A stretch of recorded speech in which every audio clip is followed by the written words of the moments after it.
મટકાન બટકાન બધાનું એસપી વેસપી બધાનું હું કરીશ.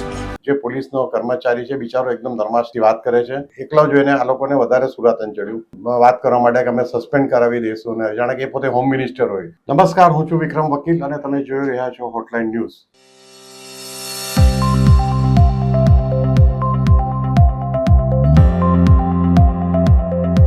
સ્થાનિક સ્વરાજ્યની ચૂંટણીઓ થોડા દિવસો પછી એટલે કે 26મી એપ્રિલે ગુજરાતમાં યોજાવાની છે. એ પહેલા રાજકીય વાતાવરણ ધીમે ધીમે ગરમાઈ રહ્યું છે.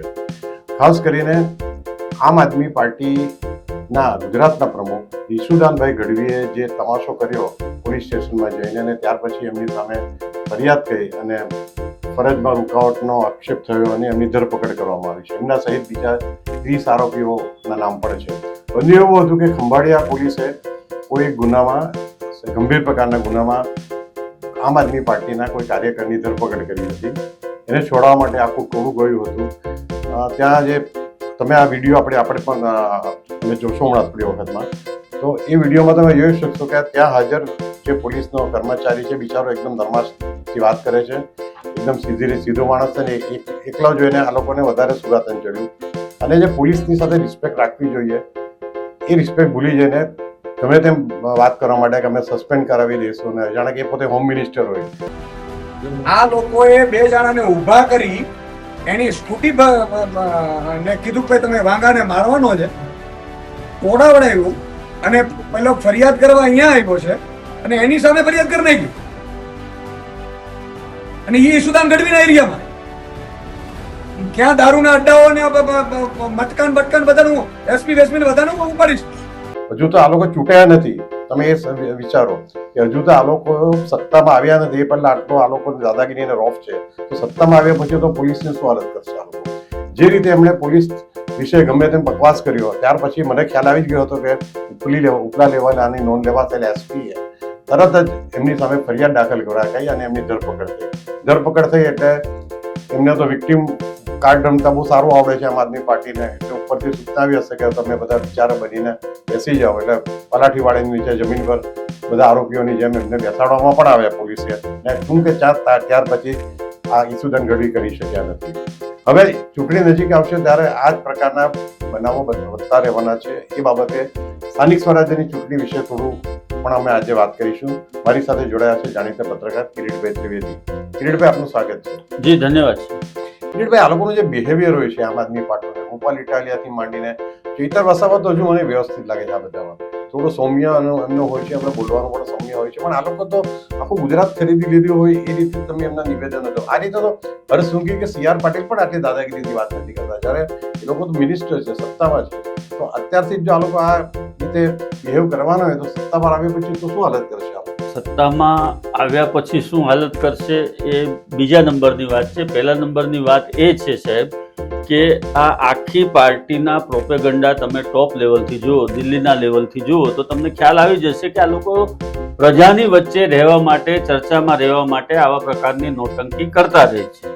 જાહેરમાં ગમે ત્યારે ગમે તેવા સરકારી અધિકારીની સાથે બાકડી પડવું અથવા તો કોઈ પણના વિશે ગમે તેવી કોમેન્ટો કરવી અથવા ગમે તેવા ભાષણો આપવા, ગમે તેવી ગેરંટીઓ આપવી, આ બધી આ લોકોના જીનેટિકલ પ્રોબ્લેમ છે. આ આમ આદમી પાર્ટીનો જીનેટિકલ પ્રોબ્લેમ છે. અને એનું કારણ એ છે કે આ લોકોની વિચારધારા જે છે એ વિચારધારા કોઈ સ્થિર નથી, સ્પષ્ટ નથી. એ લોકોને માત્ર ને માત્ર પાવર જોઈએ છે, સત્તા જોઈએ છે અને સત્તા માટે કંઈ પણ કરવું પડે તો એ બધું કરવાનું. દરેક રાજકીય પાર્ટી આવું કરતી હોય છે, એમાં કોઈ નવાઈની વાત નથી. પરંતુ એ લોકો સ્થળ સમયનું ભાન નથી રાખતા. હવે પોલીસ સ્ટેશનની અંદર તમે કોઈ ગંભીર પ્રકારના ગુનાના આરોપીને જ્યારે ઝડપી પાડવામાં આવ્યો હોય ત્યારે તમે એના તરફેણમાં તમે કોઈ વકીલ હોય એવી રીતના તમે વાત કરો. વકીલ કરતા પણ એવું કહી શકાય કે એની રીતસરની તમે દલાલી કરતા હોય એ રીતની તમે અધિકારીઓની ઉપર રોપ જમાવવા માટે વાત કરો તો એ વ્યાજબી નથી. એ વ્યાજબી નથી એટલા માટે કે કાયદો અને વ્યવસ્થાની સ્થિતિ જાળવવા માટે પોલીસ જે કામગીરી કરતી હોય છે એમાં તમારે સહકાર આપવાનો હોય છે. રાજકીય પાર્ટીના આગેવાન તરીકે તમે આવી રીતે કોઈની બ્રીફ લઈને, આરોપીની બ્રીફ લઈને કઈ રીતે પોલીસ સ્ટેશન સુધી જઈ શકો? પોલીસ સ્ટેશનની અંદર જે એના ચોક્કસ ધારા ધોરણો છે, નિયમો છે, એના પ્રમાણે પોલીસ કામ કરતી હોય છે. જામખંભાળિયાની અંદર જે આ બન્યું છે પોલીસ સ્ટેશનની અંદર, એના ઉપરથી બીજી પણ એક વાતનો ખ્યાલ આવે છે વિક્રમભાઈ, કે હજુ સુધી પાવરમાં આવ્યા પહેલા જો આટલો બધો રોફ પોલીસ ખાતા ઉપર, એક પીએસઆઈ બિચારા બહુ સીધા સાદા તિલકધારી પીએસઆઈ છે, બેસીને વાત કરે છે એની સાથે, પીઆઈ સાહેબ ક્યાં છે? અરે આપણને કોઈ સામાન્ય માણસ તરીકે કોઈ એવો અધિકાર જ નથી મળતો કે આપણે પીઆઈ ક્યાં છે એનું પૂછીએ. એ પોલીસ સ્ટેશનનો પ્રશ્ન છે, પીઆઈ નો પ્રશ્ન છે, એસપી નો પ્રશ્ન છે કે એના પોલીસ સ્ટેશનનો અધિકારી ક્યાં છે અથવા શું કરી રહ્યા છે. તો આવા પ્રકારનું જાહેરમાં વર્તન કરવું, પાછો એનો વિડીયો એમના જ કાર્યકરોએ બનાવેલો છે. આ કોઈ પોલીસે વિડીયો બનાવીને કોઈ વાયરલ કર્યો એવું નથી, એમના જ કાર્યકરોએ આ વિડીયો વાયરલ કરેલો છે. એટલે એના ઉપરથી સ્પષ્ટ થાય છે કે આ એક પ્રોપેગન્ડા હતો. અને મેનવાઇલ આવનારા દિવસોમાં મહાનગરપાલિકાની ચૂંટણીઓ આવી રહી છે, તાલુકા પંચાયત, જિલ્લા પંચાયતની ચૂંટણીઓ પણ આવી રહી છે, ત્યારે લોકોની વચ્ચે મર્દાનગી સાબિત કરવા માટેનો આ એક બાલિશ પ્રયાસ હતો એવું કહી શકાય વિક્રમભાઈ.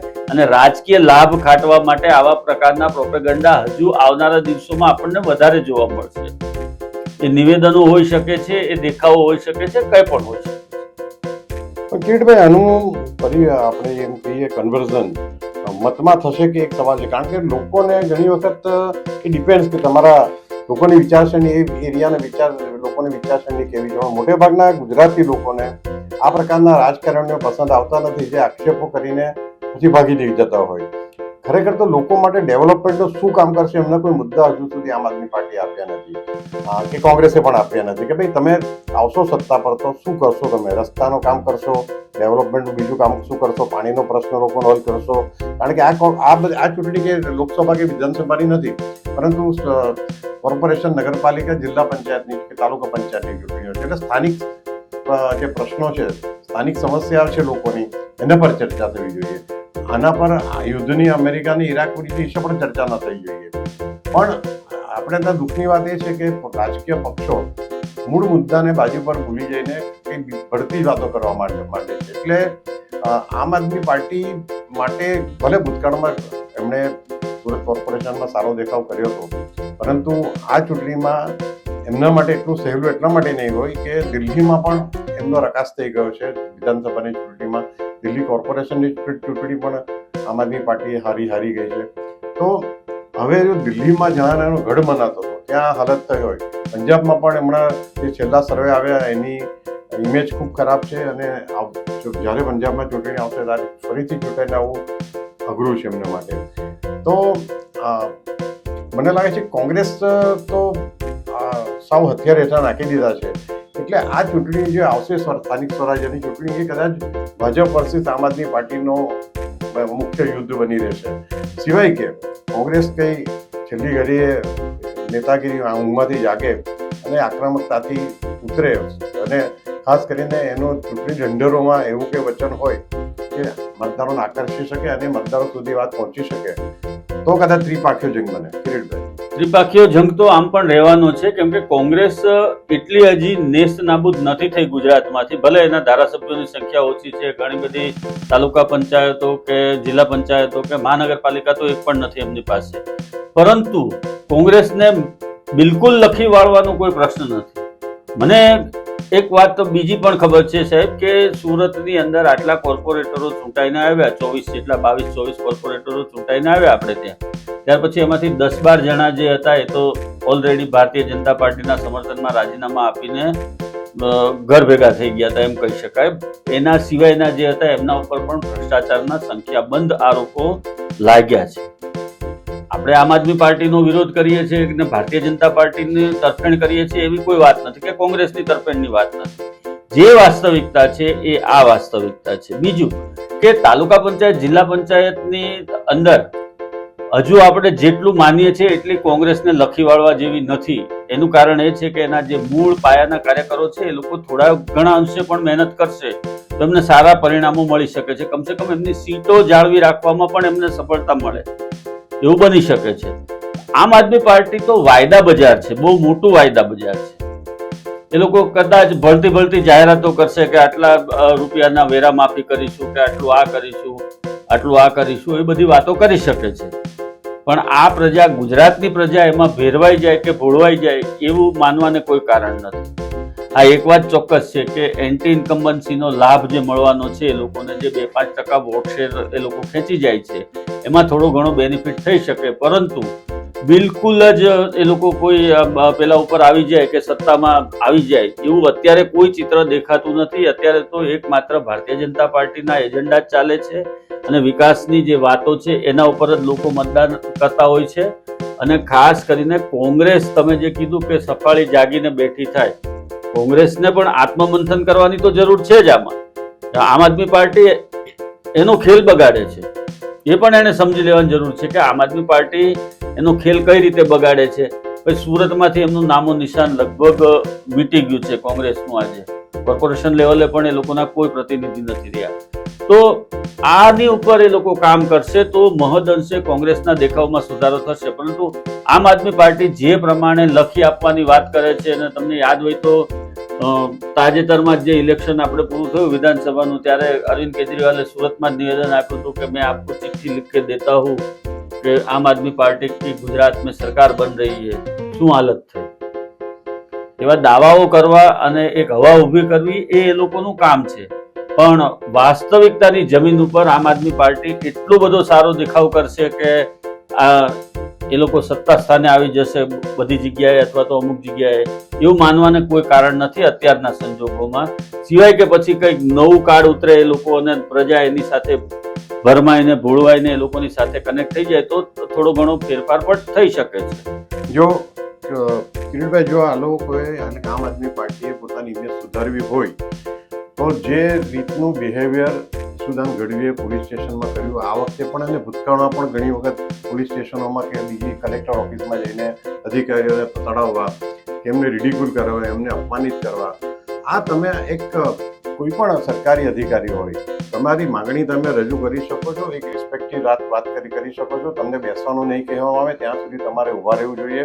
એ ફક્ત ફિલ્મનો ડાયલોગ નથી, પરંતુ કોઈ પણ સરકારી ઓફિસમાં જાય ત્યારે એની ડેકોરમ જાળવવાનો હોય છે, જે આ લોકો જાળવતા નથી અને પાછું રેકોર્ડિંગ પણ કરે છે એટલા માટે કે ગામમાં આખા ફોજદાર થઈ ગયો, અમે તો પોલીસને પકડાઈ નાખ્યા. પણ એ આ દાદાગીરી લાંબો સમય નહીં ચાલશે. કોઈ માથાભારે અધિકારી મળી જશે ત્યારે આ લોકોને જોવા જેવી થશે. અને હવે ચૂંટણી નજીક છે ત્યારે આપણે કિરીટભાઈ દરરોજ બે સ્ટોરી આના પર ચૂંટણી વિશે એનાલિસિસ અલગ અલગ વિસ્તારોની કરતા રહીશું. મિત્રોની આપણે જાણ માટે આજે જાહેરાત કરીએ. Thank you very much Kiritbhai. આવા પ્રકારના વિડીયો તમને જોવા ગમતા હોય તો હોટલાઇન ન્યૂઝ ચેનલને લાઇક, શેર અને સબસ્ક્રાઇબ કરો.